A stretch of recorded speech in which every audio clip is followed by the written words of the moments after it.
Hi, I'm Rigger. This is You Were Right, and episode 5 of Ice Queendom just dropped, so of course, let's talk about it. But before all that though, of course, please be sure to like the video if you like it, share it if anything else would like it, let me know your thoughts in the comments down below, and subscribe if you want to see more. Really appreciate it. Anyway, into the episode. Starting off, I knew she was gonna wake up. Like, I kept saying, maybe they'll get captured or whatever. Nah, I had a feeling Ruby was gonna wake up, and guess what? Immediately, she gets woken up. Although, the way she gets woken up is different than what I thought, which is pretty interesting. When we first started talking about Ice Queendom, I said there's a good chance that when they get killed in the dream, they wake up, just like in other dreams, and you sort of get kicked out for dying. Which could even make sense, because in a dream someone could perhaps die and reappear and you sort of don't realize these sort of things could happen. And then another version I said was, well, perhaps later on down the line, they might say, well, the thing's grown stronger, so now your mind connection is stronger, so if you die this time, you're dying for real. Because, you know, brain connections and magic and whatever. Anyway, it seems like we're getting a mix of those, where the reason for the dolls is seeing damage done in the dream, which makes sense, which is what we talked about before, but it seems like perhaps Xion can't let them die, in that if that doll dies, you perhaps really do die, because Xion sees damage on the doll, freaks out, and quickly ejects Ruby, who wakes up essentially fine, except perhaps a bit traumatized since it seems like they just got slashed across the chest, which would have been cool to see in the dream, but either way, we dodge the violence. But perhaps if that doll was allowed to be killed, took enough damage, perhaps it caused you mental trauma, perhaps it would kill you, we don't know exactly, but it seems like an amalgamation of some of the ideas we discussed, so that's interesting to note moving forward. Which leads into another idea that we mention again when the girls all go in, is that they talk about, well, if we run out of coins, we get trapped in the dream. Which perhaps says to me that instead of necessarily making a door to escape, you have to keep a coin on you so Xion can pull you out, and without that connection to his aura, he can't pull you out. That could be it. That could be an interesting way. Again, the way the coins are necessarily working in the strict rules still haven't fully been explained, but at least it seems that way, that you need to at least keep one coin on you for an emergency exit, which would make sense. But before we go too far down the plot road, I actually just want to commend what I think this episode really brought to the table, and it was two things. One I wanted to commend was even more funny dialogue. We had criticisms about not having the humor, especially the early Ruby did. I think we can dissuade those by now. There's some really good jokes in here that even make it past, you know, subtitles and translation. So I think that's really good. There's some witty little lines in here that are fun, and I hope that continues because it's great. My favourite examples are when Ruby wakes up. I think she really hated me, so she's the same when she's awake. That's really funny. And another one was, we'll call the one in the dream negative Weiss. I don't think I've ever seen positive Weiss. Little lines like this are great. I like them a lot. Very witty, very snappy, and don't hold up the plot. Good stuff. And also, there's more little jabs at them through Weiss's personality, where they get sort of dunked on or made fun of by how Weiss sees them. When Ruby realizes that both Yang and Blake are way stronger than her in the dream, which just says how Weiss sees them. That not only is Ruby this little girl with a silly weapon, but both her sister and Blake, despite the fact she doesn't even like Blake, are way stronger and more competent than Ruby. So in the dream, they are as well. Just off the bat, Yang is strong enough to punch over a tree. Now, I believe Yang can punch over a tree, but she didn't have to build up to it or be in a heated battle, she just hit it like it was Minecraft. It's just like, that's how strong, proportionally, she thinks Yang is compared to Ruby. It's just another little dunk from Weiss's mind, which is hilarious. And just like we were seemingly promised at the end of this episode that we're heading into a big fight, this seems really promising because as we've already talked about, the fight between Ruby and Weiss was pretty good because they're both doing things they can't even do yet in the real world. And now we have Blake, who is even stronger than Ruby. So, well, that showdown should be pretty epic because they're going to be doing things that are beyond what they could do in the real world, and Yang as well whenever she joins the battle. This could be really cool, and it's taking advantage of using the animation to the fullest and, you know, making these fights exceptional and different and dreamlike, and that's really great just for an enjoyment factor, so really looking forward to next episode for that. And the other thing I really want to commend is just the cool pieces of visual flair that are continuing. The little things in the mind that you can interpret different ways, the little ways they're playing with things we know that are just different in Weiss's head. My favorite of which was them walking through the front hall of Weiss's, quote-unquote house, and instead of the iconic and you expect to be there giant knights on either side of the staircase, they're Nicholas. Just little touches that they don't even really pay attention to. But that's really cool. It's just, there's these big impressive figures in my house, but Nicholas is this big important figure to me, and in my dream, those two things just merge together a bit. I'm really enjoying those kinds of little bits of flair that just make this dream world different enough, and just remind you that it's not reality, but also reflect whose dream you're in, and how important that is. It's really good stuff. But aside from just the things I wanted to shout out that I liked, what is this episode? Well, it's Ruby wakes up, they have to go back into the dream, and Yang and Blake tag along with. And what this episode I think really shows is sometimes the gaps in logic and the weirdness of the dream, and the mysteries we still have to work out. There's little things along the way that they don't necessarily explain or they hint at, but will probably be important or you can interpret, which I kinda like. It's introducing the secondary characters, which I don't like calling Yang and Blake secondary characters, but so far only Ruby's been in the dream, so now we're bringing more people into the dream, and we're expanding how the dream works a little bit, and what we might have to be doing. But what I really like is seeing how Weiss's mind deals with these gaps in logic, how the dream works around these bits of logic, because, again, in a dream, you don't necessarily think the weird things are weird, it just kind of course corrects to make sense. So, when Ruby gets away, she just magically vanishes, but rather than that freaking out Weiss, it's, oh, she got away from us. And later they say, Yang and Ruby should still be in the tower. We don't know how they got out. Which tells you where Yang and Ruby were in the dream to begin with, but also just her mind logicking out these weirdness things. And the same thing again, where she doesn't almost realize she's living in a loop. Just like perhaps in a dream, time doesn't really make sense. The same train comes, the same crash happens, she enters the same room, they say almost the same lines to each other. They mentioned Blake again, she basically mentions the same line about how she can't get her mind off her. She almost doesn't realize there's this loop happening. It's about little differences, and time clearly progressing in the dream as if things are continuing. There's this repetition happening that Weiss's mind almost doesn't take notice of, which is really interesting and cool. It's just more of that dream logic that really makes me invested in this idea that they're paying attention. Like they sat down with the big book of dream logic and dream things that happen and wrote down every idea they could and went, how do we implement these in to make this feel like a dream? But not only that, we have more of an exploration of the mechanics. There is a line here that I'm not sure if it's mistranslated or if they just didn't explain the second half, when they say, oh, we should put a door in here in our tower prison, and Yang says, even if we put a door here, we won't be able to get out, it's supposed to be a jail, right? And then later, they do leave through the normal door, and they leave one behind to trick the door, they leave Yang behind. I don't know if they mean that they'll check it because it's a jail so we can't just leave, or if because it's a jail in the dream, you can't use Shion's magic to bypass it because the dream just makes it a jail so you have to escape it. You can't just leave through one of the doors to checkpoint around.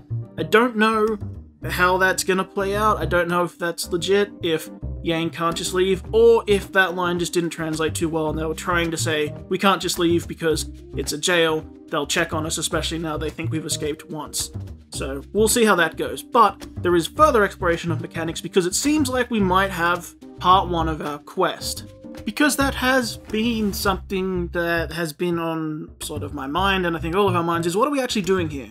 Like, does beating Weiss in a fight get her out of it? Probably not. How do we do this? And it seems like we have the start of our answer, because we see knights, or, relics, that obviously represent the relics that we picked up to become a team, except there's more than 2 of them. Ruby finds a red one on her bed, as well as one of those crazy signposts that doesn't make sense, which is interesting because she doesn't know how she feels about Ruby, I would think. Anyway, after a cute shot of Shion sleeping in a hammock that they made, that's pretty fun, they say that, well, it's probably a manifestation of Weiss's will to resist the dream. That's the symbol of her team, that's the symbol of you guys getting together, that would make sense. So, it's a manifestation of her will to resist the dream, and it might be a key to let you go deeper into her mind and help you pull her out of this. But that means we have a fetch quest, because we see, I think, the location of 3 nights and possibly another location hinting at the 4th. Because there's the one on Ruby's bed when they find her in the jail. There is a yellow one locked in an ice coffin / door next to an apple in Weiss's office. However, later she looks to the other side of the office, I think, and there's the white one locked in another frost cage. Unless they're meant to be the same one and the coloring is off.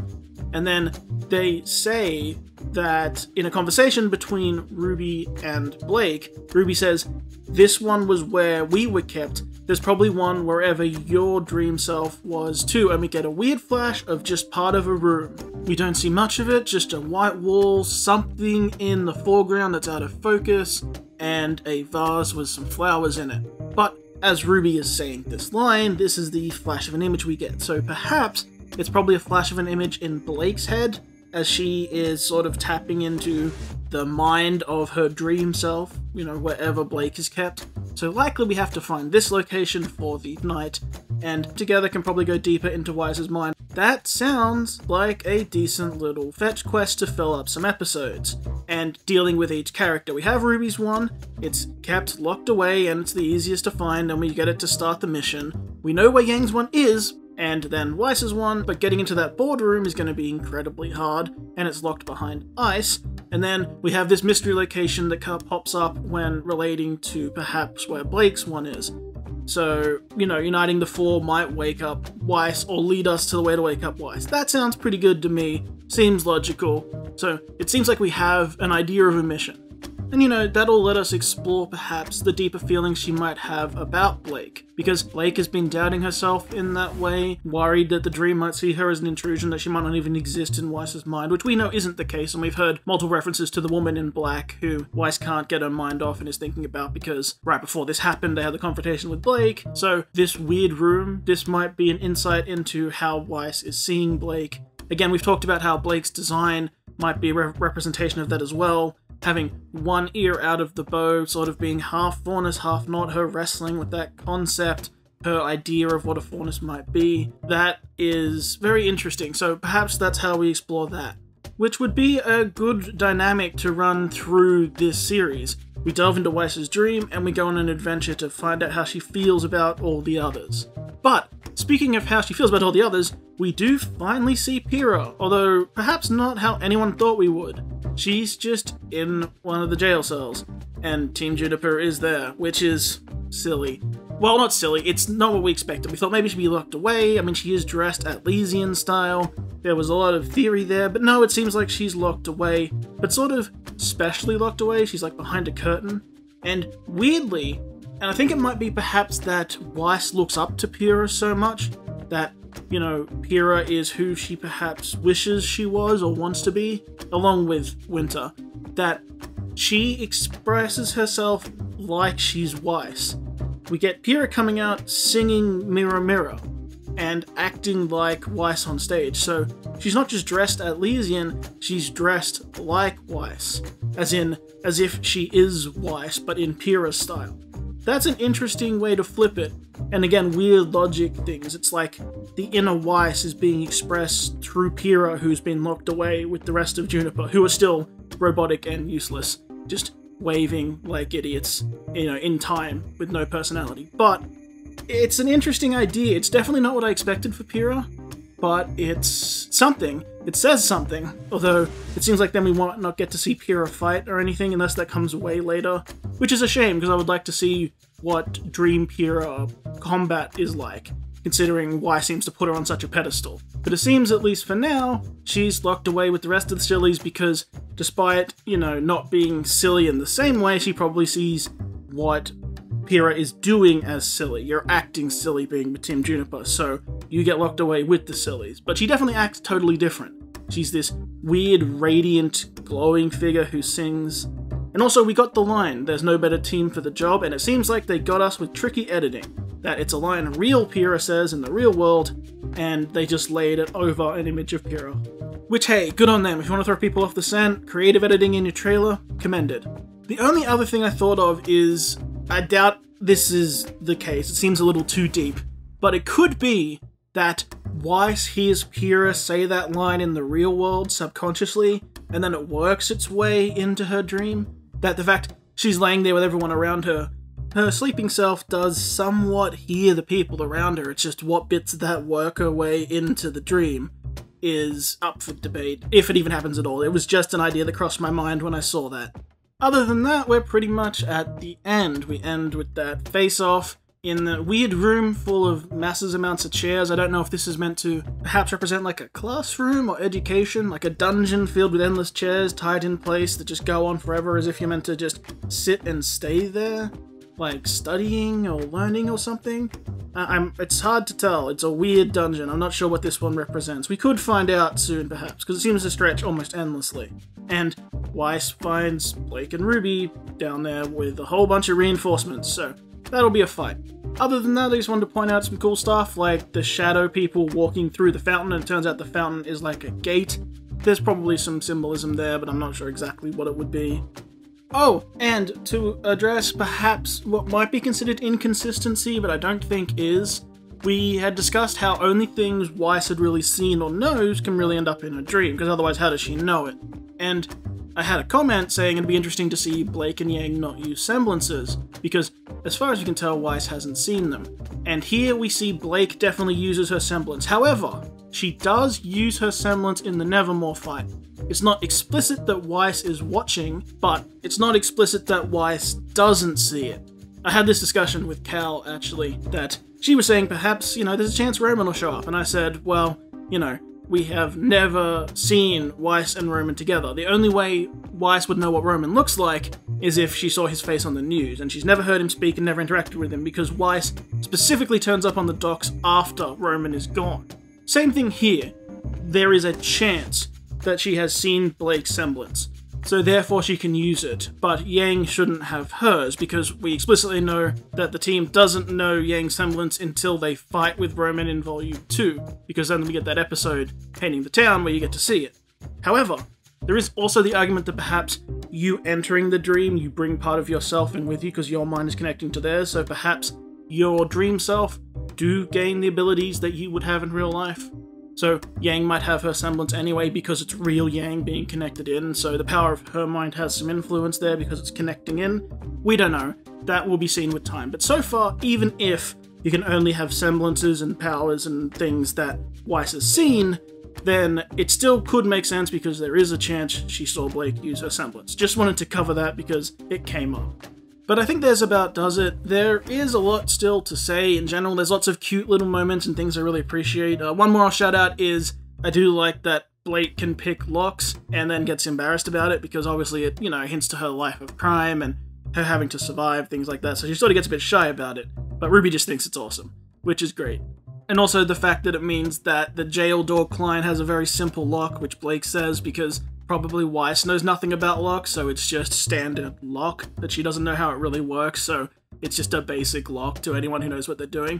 I like that, little things you can read. Anyway, I think that's all for now. All I want to say is I'm really enjoying this so far. This is a great little series. It's one of the little highlights of my week. I look forward to the next episode just as much as I look forward to this one. I hope you do too.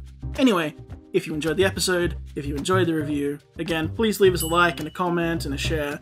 Let us know what you think, because I think it's really cool. And until next time, my name is Rigger, hope you have a wonderful day, and I hope I did alright.